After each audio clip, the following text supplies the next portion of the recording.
Hello, thank you always for choosing Kura Yetu TV. I am your host Liza Kama, and on this episode we are at Gatina Ward where we are joined by Ogunde Stephen Ogaga. Let's get to learn more about him. How are you, Stephen? I'm good. Okay, so tell us more about you. Well, my name is Stephen Ogaga Ogunde, as you mentioned. I'm an aspirant as a member of County Assembly in Gatina Ward. I've got pretty much many reasons why I'm following that trajectory. I'll give you an executive summary. Basically, I discovered that there's a lot of joblessness, especially with the youth. And then secondly, I saw an opportunity where I could help mama mbogas transition from just selling their commodity within that jurisdiction to actually supplying it to big hotels within the neighborhood. Like, as you know, Lavington is just close to Gatina Ward, okay? And on the other side, we've got Westlands and the rest, and there are very many hotels. So basically that way, she'll be getting, mama mbogas will be getting what we call a return on investment in the investment. The ROI will be higher. Thirdly, the water and sanitation is a big mess. If I take you to the sewage, people actually cross over the sewage. There is no proper, there's no bridge. So they just step on the sewage itself to go from point A to point B, and that's very dangerous. And I believe that's a time bomb, because what's going to happen is that by the end of the day, there may be outbreak of diseases. And my question is, why hasn't something been done about it? That is one to come in and at least bring a change to Gatina Ward, and we'll call Gatina Ward Gatina Upya, and that's my objective. Okay. Kwa majina ni Mohamed, natoka hii mtaa yangu ya Kamida hapa Dagoretti North. For the past 10 years vile mnaona hapa nyuma ni kuchafu na bado pipes za maji zinapita hivi. Maji zinatoboka hapa, zinaleta bado effect ugonjwa kwa watoto. Waheshimiwa bado washughulikie vitu kama hizo. For the last 10 years hii ndio imeisha. Na hata kama si vijana hivi vile unaona, tungepewa hii project, tungeweza ku-maintainisha hizi pipe na maji hapa pia. Even I know as an area MCA, you are the direct person these people can go to when they have a problem. Yeah. And you can't do this when you don't have a clear demarcation of where Gatina Ward starts and where it ends. So for someone who doesn't know Gatina Ward, where is this ward? Okay. Well, Gatina Ward, first and foremost, let me just give you the area. The area is about 1.5 kilometers squared. Okay, with a population, using the last census, we had a population of about 43,000, thereabout, more or less, 43,000. But now I project that we could be about 50,000. Okay, now Gatina Ward is bordered by Kawangware, there's Kabiria, and then there's Kilimani Ward. Okay, because these are wards that borders posh areas. What are these people doing? What are the economic activities that these people engage in? Well, the economic activities that they engage in, mostly they're housemaids, they're watchmen, okay? And at times, because of COVID, during COVID, many people did not want to hire maids. Some of them now are unemployed. They actually go out to the streets and stand and just hope that they can get one person who will give them a job to wash their clothes. Majina naitwa Lois, natoka Amboseli. Hapa mahali mmetupata, sisi ni wamama tunatafutanga kazi. Tuko na shida ya kutafuta kazi, tuko na watoto kwa manyumba. Wengine wanataka school fees, wengine wanataka kukula. Sasa si tuko na shida sana. Sasa tukikuja hapa asubuhi, tunatokanga kwa manyumba asubuhi sana. Tuseme tunatokanga kwa nyumba saa 1, tunakuja hapa. Tunakaa mpaka saa 3 hivi ndio unaweza pata mteja anakuja. Akikuja hivi anakuja na gari anasema anataka mtu mmoja. Sasa tunakimbia hapo, tunakuja, anakuambia na ako na kazi ya kufua, ya kuosha vyombo nyumba, alafu anakuuliza utachukua ngapi. Sasa tunaanzanga na tuseme iwe 1500, na kama anakuambia mimi yenye nitalipa ni 1000. Stephen, I've walked through Gatina Ward. There's a lot that you need to do, from the infrastructure of that area, security and education. These are just to mention a few, but what do you have in your plate? What do you want to do for these people? Wow, good question. Very interesting. I've got a lot in my plate. I've already identified the challenges, okay? And I've got a solution. But let me just break it down. Let me give you an executive summary. Okay. For example, so many youths, the youths there's joblessness. Basically, like almost 75% of my youth or our youth in Gatina, they don't have jobs. They just do manual jobs at times, once or twice, okay? And that is it. And that is not sustainable. And then, so basically, in terms of youth empowerment, I've got the key to fix the problem, okay? I can generate, I've done a pilot test with one of my constituents, okay? And it has worked pretty good. And he's doing online jobs. And can you imagine? Wow, you can't believe it. He makes a whopping 35,000 to 40,000 per month. And yet his rent, he told me, is about 3,000. So the rest of the money he can invest in so many other things. How does that sound? It's a nicer plan. Okay. My name is Isaac Boya. I come from South Sudan.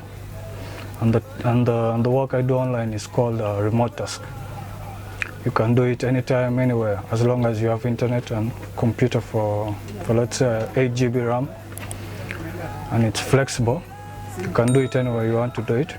Payments are made every week, so it's a good thing for the youth to do on a daily basis. So what I can advise all the youth is to vote for Mr. Ogunde, so that because Mr. Ogunde has the potential to bring all the machines that we need and the internet for the youth. It can really help the youth to move forward, and this is something really good for the youth. I can advise the youth to concentrate on doing this work because it's flexible and it pays you per week, which is not like any other jobs, and there is no any delay, which is even simpler. As long as you know how to read, you can do it. Some of our youth, they're employed in the security sector, okay? And yet, in our own Gatina ward, there's a security issue. So what do I suggest? Instead of them going to Westlands, Lavington, and the neighborhood, or even Karen, to work there, and pretty much the average salary for watchmen, they're more or less standard, unless you're working for KK and and the bigger companies. I intend to register Gatina Security Services so that we secure our own. The other thing I've realized is that women need to be empowered, especially the single women. Okay, with COVID really brought a lot of challenges. You find that most of these single women, they don't have jobs. Okay, even mama mbogas, people run short of money. So I've come up with a more innovative way of ensuring that I increase the revenue, their income revenue, by one. I've talked to a few friends of mine, my networks, okay, and I've used one lady as an example. I did a pilot test, and she made some money because what happened is that she started supplying her products to some hotels within Lavington. Kwa majina naitwa Gladys Mura, nafanyia biashara hapa Kongo ndani ya Gatina. Nafanya biashara ya grocery, ya kuuza mboga ya kienyeji. Naangalia hii biashara nimefanya kwa miaka 7. Changamoto ya hii biashara ni kwa vile hatuna capital ya kuanzisha na kuendelea. Mahitaji ni mingi na pesa ni kidogo. Unaona kama kazi nimeweka chini, ingefaa ikuwe juu, stock ikuwe kubwa. na barabara itengenezwe kuwe mzuri. Sasa unaona kama hii vumbi yote inaingia ndani, inachafua mboga. Kwa ufupi, Steve amenisaidia pale kubwa sana tangu miaka 2 sasa imepita. Alikuja kwa biashara yangu akaninua, akanitafutia tenda ya kupeleka chakula kwa hoteli. Nilikuwa naona inanipeleka vizuri, mpaka sasa inanipeleka tu vizuri. Sasa ningeomba kwa mama wachiunge wampatie hii kiti, ataisaidia mama wengi wafaidike kama mimi. So basically, for the women who are under 35, okay, you know AGPO, you've heard of AGPO, okay? AGPO, 30% of the tenders are for women, people with disability, and the youth. Okay, so basically I want to come up with a process where I'll be having seminars, okay, so that we train women and the youth on how to go through this tendering process of AGPO. Thing is, in terms of infrastructure, I'd already mentioned about the sewage, yeah? But can you imagine that situation has been there from the early, from 2018 thereabouts. Nothing has been done about it. But I tell you what, even if it means what that sewage has to be fixed, because it's a time bomb, and there can be any disease breakdown, and then our people die because we didn't do our job. No, I won't allow that. But you mentioned, you realized that there was a lot of dust as well, okay? There's some ongoing work in terms of, and this work always comes just next to a nomination or an election. What a coincidence, okay? However, let the job continue, okay? But what I foresee is a situation whereby MCAs should have a better working relationship with Nairobi Metropolitan Services. Do you know why? Because there are some areas, some sections which Nairobi Metropolitan take care of. So if you've got a better relationship, then you can lobby. Let me give you a story. For me to paint a picture with a big brush.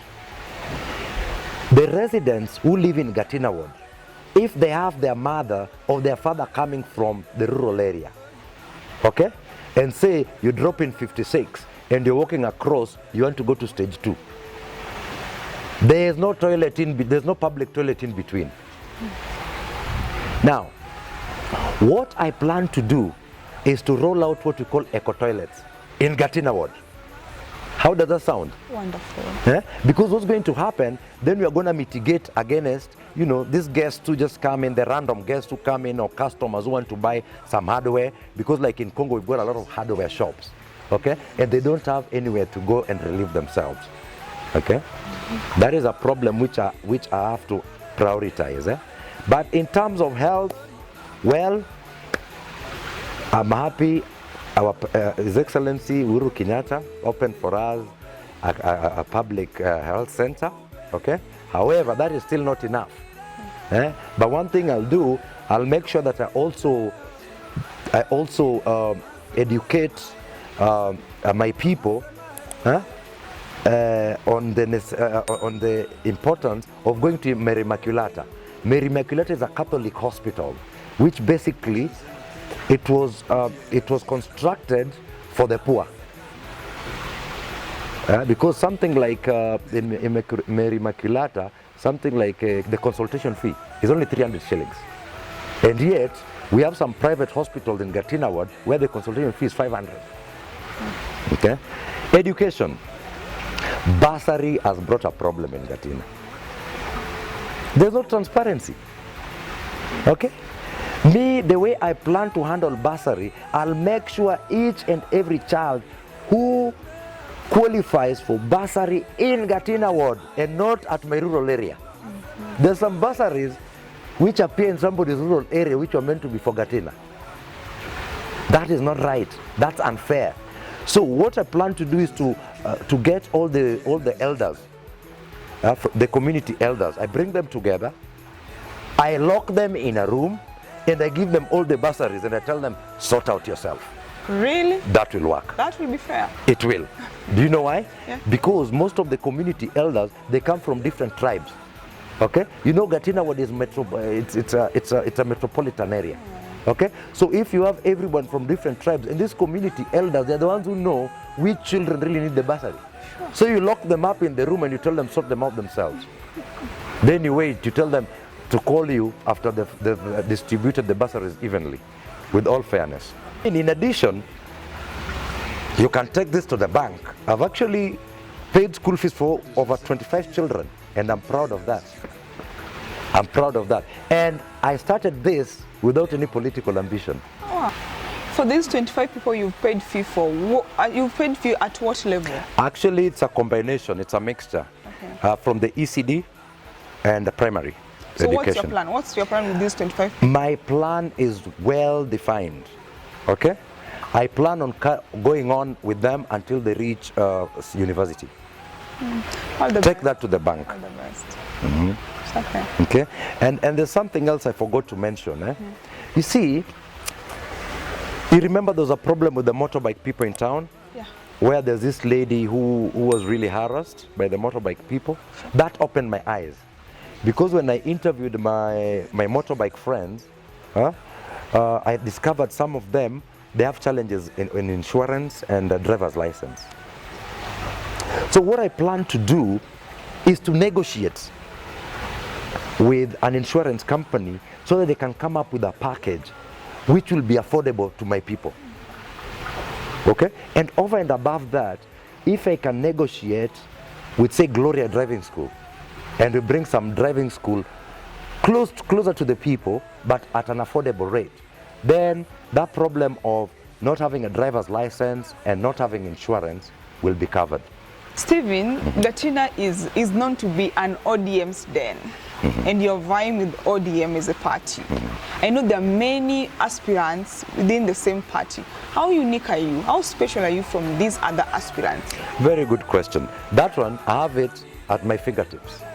I tell you what, ask the other aspirants when they became members of ODM. Me, I was a member of ODM from 2012. And let me tell you something, let me tell you a story. This is historical. I share the same ideology with ODM. Why? Because I was there since the repeal of Section 2A. I was actually the vice chairman of Ford when Jaramogi Abade Oginga Odinga was the chairman of Ford. Take that to the bank. You can ask Honorable Kajwang. My patron was the late Kajwang. May his soul rest in peace, my friend. Okay? So basically, after the repeal of Section 2A, the same people who are fighting for the repeal of Section 2A are the same people who eventually registered ODM in 2005. So in a nutshell, I've been in ODM for 10 years. Okay? And over and above that, I've been involved in so many activities for ODM. I've recruited over 20,000 members for ODM. That's one. I was involved in Okoa, Kenya. That's two. So basically, I mean, I'm just ODM. The rest of the people, I think, they're just people who joined me when we had already taken off with the bus. It's okay. Yeah. So that makes you the suitable candidate in ODM as a party. Yes. But when it comes to any other party, all the individuals vying in Gatina from different parties, how special are you? I'm telling you, let me tell you something. Madam, okay? You saw the chief passing over here. Did you see him coming to say hi to me? I did. I work with the administration. That's one. I know what is happening on the ground, okay? In different areas. Number two, community-based organizations. I work very closely with community-based organizations. I know what their challenges are. We engage, even for years now. Forget about my political ambition right now. This is something which has been continuous. You understand what I'm saying? Yeah. Okay? I tell you what, deep in my heart, I've got Gatina Ward people's issues at heart. Okay? I'm not that kind of person who would go in as an MCA, then I disappear only to reappear during the general election. 5 years. That one won't work. And I've been with them and they know.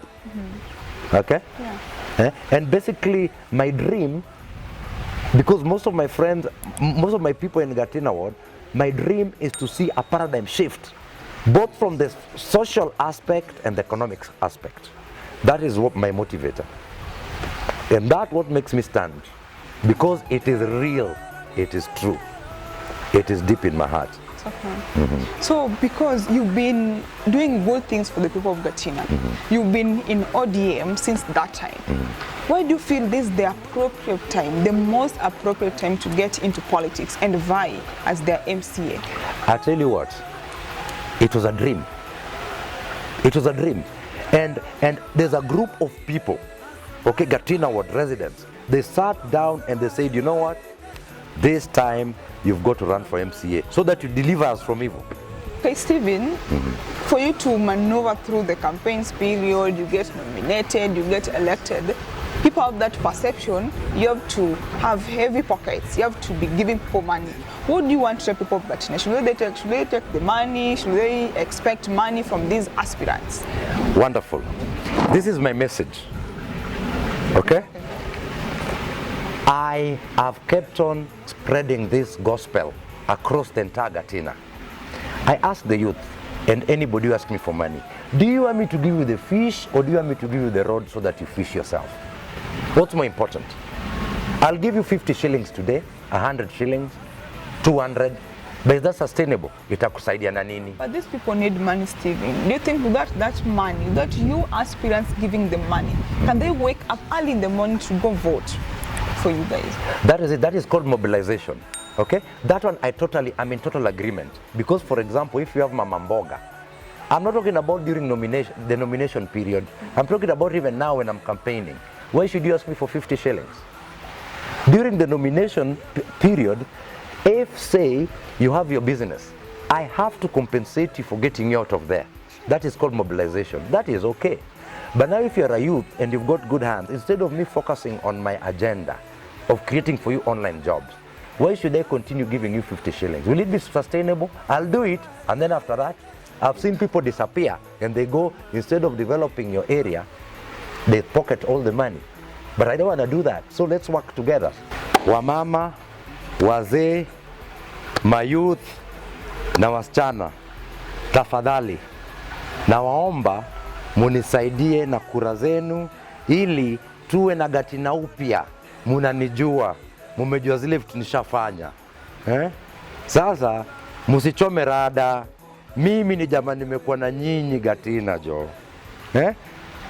From 2017 niko na nyinyi on the ground. Hawa wengine si walihepa. Sasa nyinyi this time tujipange wasioende nyumbani banipeni kitu. Jina langu itakuwa Ogunde Stephen Ogaga, ODM, Azimio la Umoja. Na musisahau Raila Amolo Odinga the 5th. Wase, sikizeni. Nomination ndio election. Ambapo lazima tuparticipate kwa nomination. Okay, hiyo ni haki yako jo. Usichome waya. Sasa ile kitu tudu ni hivi. Asubuhi na mapema nomination ya ODM ifanye nini? Tumaliza. Semeni team. Tialala. Asanteni sana. Thank you very much, Stephen, for inviting us to your ward. All the best in your campaigns. And as you do your campaigns, please tell the people of Gatina, among any other things, we love peace. Let them maintain peace through this election time. Okay. My Gatina people, please, tafadhali. Kuna wamama watapiga kura, kuna people with disability watapiga kura, kuna wazee watapiga kura.